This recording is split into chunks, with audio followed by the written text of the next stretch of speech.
musical theater. Oh. Separated Together sold out.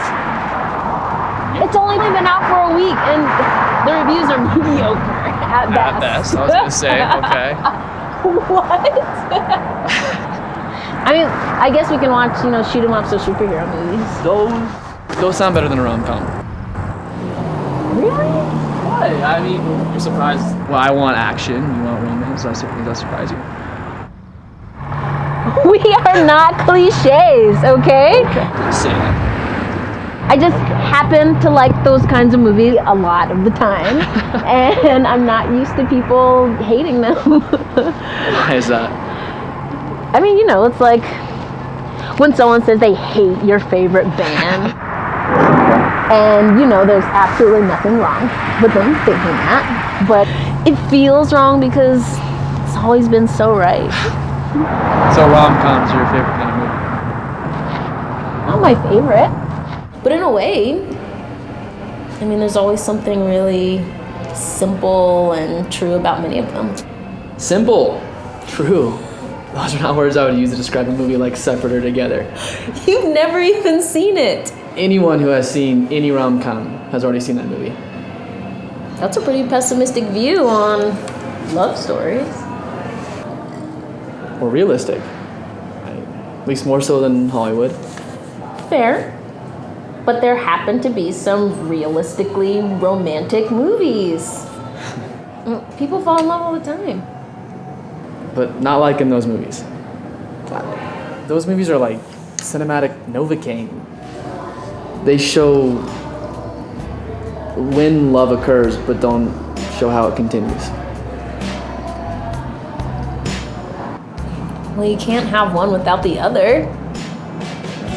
I mean, it wouldn't be honest to show love without the spark that started the fire. Most people get caught up offering their kindling to any spark. And those flames start to die, and you think there's nothing left to give or get. And you end up settling.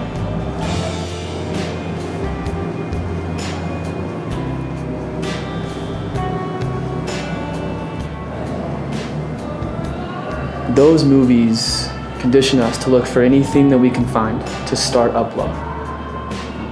They don't do anything to show us how to live it.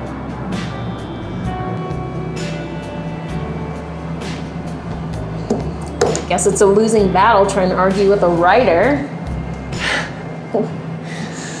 Maybe. Isn't it beautiful that people are still seeking it out? I mean, love is really a lot simpler than people make it out to be. And I think it's good that movies remind us of that. They still misrepresent us as people. How do you mean? When we idealize this person out there that is supposed to make us complete, we never imagine this day-to-day life in which they're going through the same inner struggles, checkered paths to happiness, all the things we actually have to endure.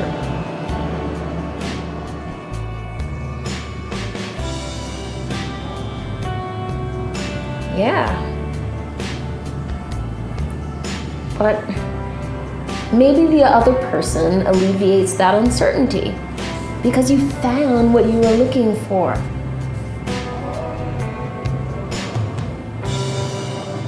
Yeah.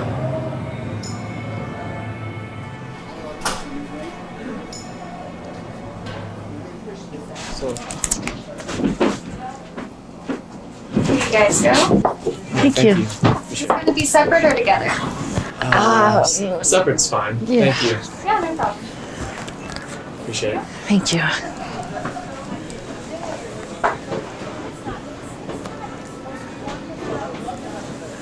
I'm not cheap. I'm just a feminist, okay? Alright. Okay. Well, they have a new improved version now, which is linked up to the internet. And you talk to other people. Oh my god, I'm so sorry. It's totally my fault that we're late. It's a really bad first impression. This is Jennifer. I've been 5 minutes late to my entire life, so don't worry about it. I'm Max. I'm Will. So guys, how's it going on the romantic front? Oh shit, man. I play so fucking hard to get, I almost never get got. And I'm not even sure what I want anymore. Do any of us? Seems like as soon as we get all Dr. Love, the relationships turn to shit. Hello. Not you. Yes, and I could just so easily fall into and out of crushes. It just seems to happen less and less as I get older. Oh, it used to be so simple. But it's just, I think we make it more complicated than it needs to be. It's all about the love that you feel for that person, you know? Yeah, I used to think that you had to go find that in somebody else, that you needed that in somebody else. Look what that got me. Where did it get you? Divorced. Oh my gosh, I hope that wasn't rude. You're okay, don't worry about it. Well, I know what I want in a woman, and it's definitely comedy. You can tell more about a person by their sense of humor than anything else. I mean, their perspective, their personality. True. The fact that they don't take life so fucking seriously that they can't laugh. I mean, if I'm gonna choose to endure the inevitable pain and suffering that comes with every relationship, you bet your fucking ass there's gotta be laughter. But women don't just want laughs. I mean, they want security. They want the man to be theirs, nobody else's. You know, I mean, they just want to feel like they're not alone. Wait a second. Yeah. Here we go. Not hard. Every single guy that I've ever met has commitment issues. There it is. To you. No, I'm serious. They want to be able to fuck whoever they want whenever they want to fucking fuck that person. It's called having a penis. Yeah, but don't they realize that the most sex they're gonna have is in a relationship? Amen. First off, we do realize that because we're the ones who orgasm every time. Secondly, and very importantly, you fail to bring to light the fact that some women use sex to keep men in their relationships. It's like you've got little penis fly traps down there. And worse yet, there is still women out there who use that hold to actually lure men out of relationships. Right. The promise of sex is enough to ruin a mediocre man. And I'm Yeah, sorry you that can see that's that. true. That's right, and that's only a small piece of that allure. I mean, you cannot villainize men for feeling trapped in relationships. So it's all our fault, is what you're saying. How many times have we maybe been forced to make these big life decisions because women are fearing that loss of the best years of their lives? That's why they want to get married. Well, what the fuck are we supposed to do then? If we're not getting any younger, and we know the person that we're with will probably always be looking at the younger, greener grass. It is heartbreaking to think that you'll never be enough for someone. That's why women want security. I mean, doesn't everybody? I mean, that's why people get married. Fuck labels, okay? Even if I'm able to corral my prize cow from the rest of the herd, okay? Why do I have to tag it too? Did you just compare me to a cow? Oh, no. It's a metaphor. Come on, Thank you. Yeah. All I'm saying is that just being together should be enough. All we're after is that commitment and that understanding. Why does it have to be all about a big old wedding? Excuse me. Why can't I have a big wedding? It doesn't have to be big. It should be about a celebration of the commitment of two people. Fine, whatever. But in light of things, if you ever decide to marry me, it better not be some hippie commune wedding where you put a fucking onion ring on my finger. Okay. Yeah, that's a good. Okay, Gab. Cheaper that. Okay, but big wedding or not, I just want to be in a relationship where we're already living together. So if we ever decide to get married, it'll just be one huge fucking party with all my friends and family, and a sweet ass vacation that we'll call our honeymoon, and ultimately, one more piece of jewelry that I wear every day. Cheers. What's the difference between anal sex and oral sex? Oral sex makes your whole day, anal sex makes your whole week.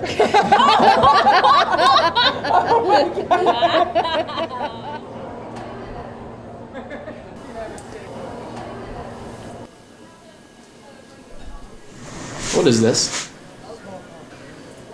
Mamila Penatope. Mamila Ata. Mamila Pinat's pie. Isn't it beautiful? Sounds like a beautiful psychological disorder. You're close. A look shared by two people, each wishing that the other suggests something they both desire but are unwilling to initiate themselves. It comes from the lost language of Yagan, from the Tierra del Fuego. Duh, yeah. So it's kind of like we're all having the same conversation.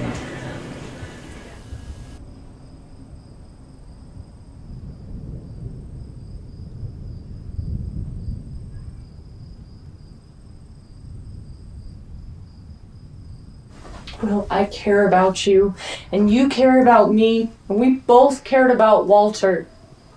That is what family is. We can still be that for each other. It's not going to be a family for me. Why did you marry me in the first place? We rushed in. You were the most I felt for anybody. And I figured the next step was marriage. So what changed? I'm still the girl you asked out in that coffee shop.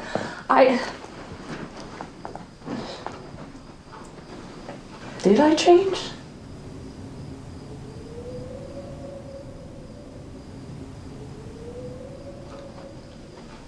We both did. We weren't ready for that kind of commitment. No, you weren't ready for that kind of commitment.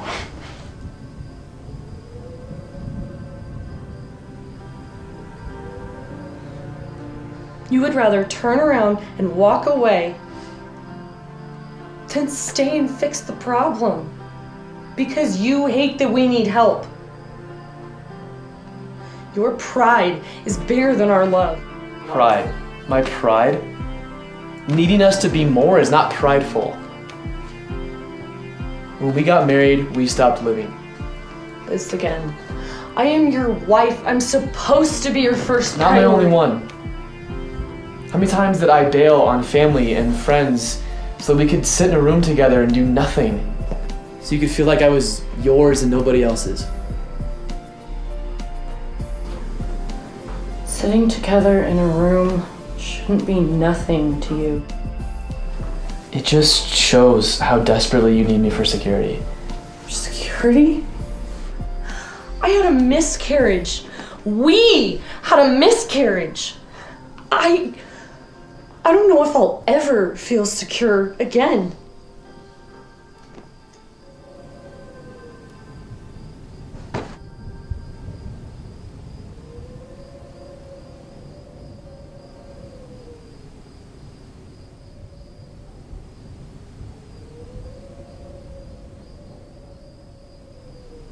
I'm sick of hurting you. Me too.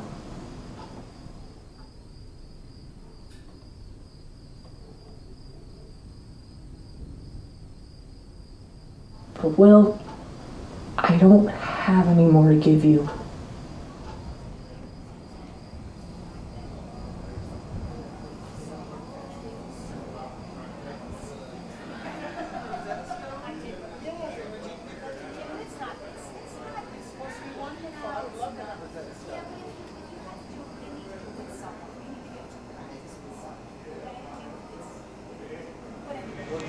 Want to know why I love that word? It makes you sound French and elegant.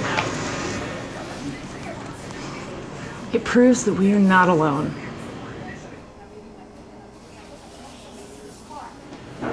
You and me. Yeah, and everyone. It's all of us.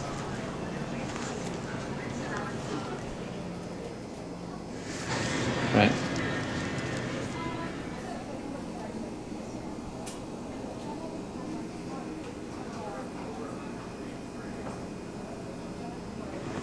Well, I mean, if that word exists in some far-off place in some dead language we don't understand, it means people everywhere can understand anyone, anywhere.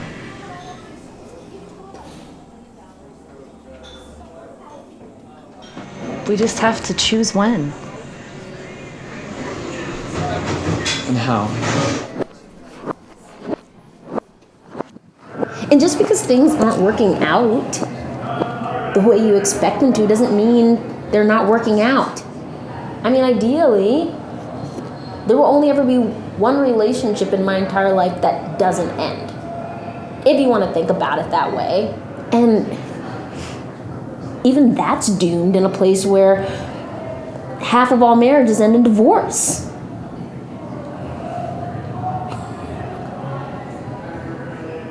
I mean, there's a million ways for things to fall apart. And sometimes that keeps me from even starting. Yet here we are.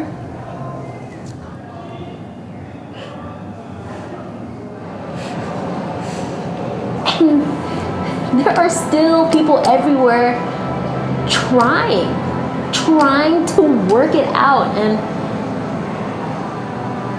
I don't think there's anything wrong with movies that remind us of that. People need that.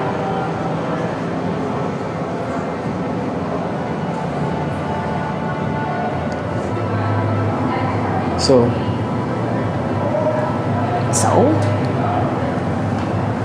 shoot 'em ups or superheroes?